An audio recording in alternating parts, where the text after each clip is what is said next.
Law of attraction, learning to feel your way through life rather than think. Our minds try their hardest to apply the teachings of the law of attraction from an intellectual perspective. They are used to figuring stuff out, thinking things through, being logical, outlining the steps and all that good stuff. And while that serves us well in many respects, this way of operating won't cut it when it comes to manifesting. The process is something that must be approached from the level of emotion, not intellect. Naturally, everything we encounter is first processed with our mind. Its machinations are fascinating and it allows us to do all sorts of amazing things, like exist. While I believe part of the original intention for this setup was the ability to take in information from both outside of us and inside of us, that latter source of guidance wasn't really given a fair shake. Generally, we weren't instilled with the idea that our feelings were to be taken into account when making decisions. We certainly were never taught to disregard the mind completely, and make decisions strictly based on how we feel. As I always like to make clear, I'm not bashing the mind. We need it. It's a necessary and helpful part of this construct in which we find ourselves.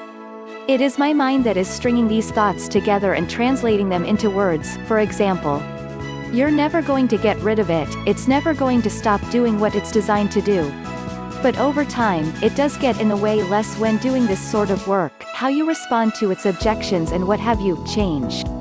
But when it comes to manifesting, becoming more of who we really are, and benefiting from the wisdom of our inner guidance, it's a real thorn in our sides without a doubt. One of the biggest reasons people find themselves struggling with a teaching like the law of attraction is our mind's insistence on making sense of it, and our reluctance to heed our feelings and inner wisdom. And it's understandable. The mind has been running the show for a really long time, and we are very accustomed to making decisions based on logical, rational thought. And making decisions from that space serves us well in many instances. But again, won't serve us so well in this work, and to create with the greatest ease, we have to be willing to start feeling our way through life rather than thinking. And when I say this, I don't mean totally abandoning your mind and never thinking things through. We know when that should be part of the equation. What I am talking about is getting more comfortable with letting our feelings guide us, with making choices that feel right, regardless of our mind's objections. I am talking about trusting that we were meant to be letting them guide us, and as such, shouldn't be disregarded. We head off so much suffering that comes from making decisions we don't want to make, but our mind has concluded for some reason we have to, or because it is what we should be doing. Our feelings know the way.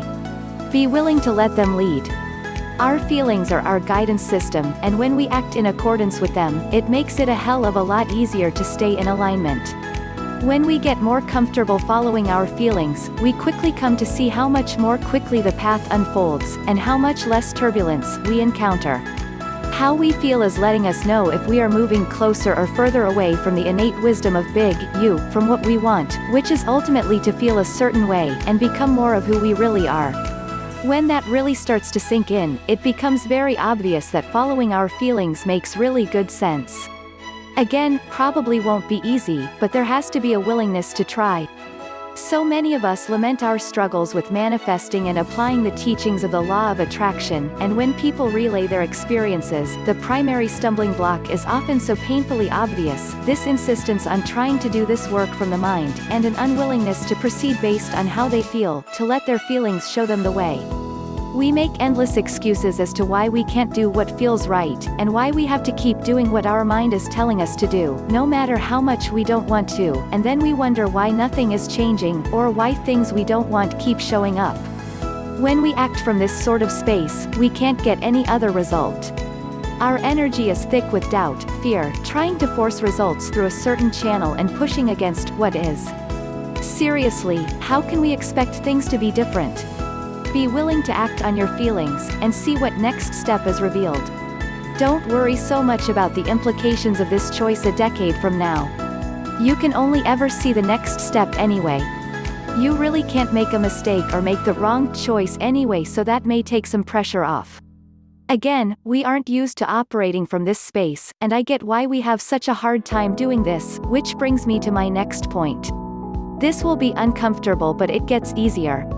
Yeah, this isn't comfortable, and even people who do this a lot may still feel a bit uncomfortable at times. Remember, our mind will never stop doing what it was designed to do, namely draw conclusions based on past experience and what it has observed in the world at large. We can't predict the future, and there will probably always be at least a little part of us that fears what may result from a particular choice.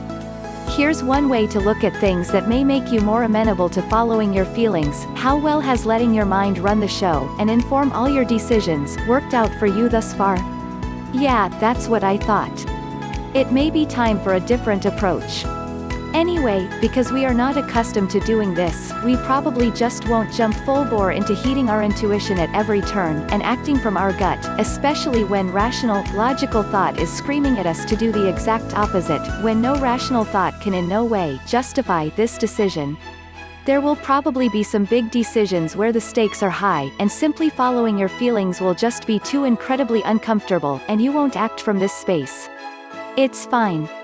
Don't make big, bold changes for which you really don't feel ready. There is a difference between the natural fear and discomfort that accompanies bigger decisions, but that we generally feel good about and know are right, and sheer terror and panic that comes from acting when the trust is low, and the misalignment high, even if we feel it is the right choice. In the latter instance, the mind is still really fighting us big time. If you feel like you are being led to such changes, go within for a bit and work through some of your stuff. Everything happens from the inside anyway, and discovering blocks, shifting energy, and all that jazz will line you up with all sorts of manifestations that will guide your next steps.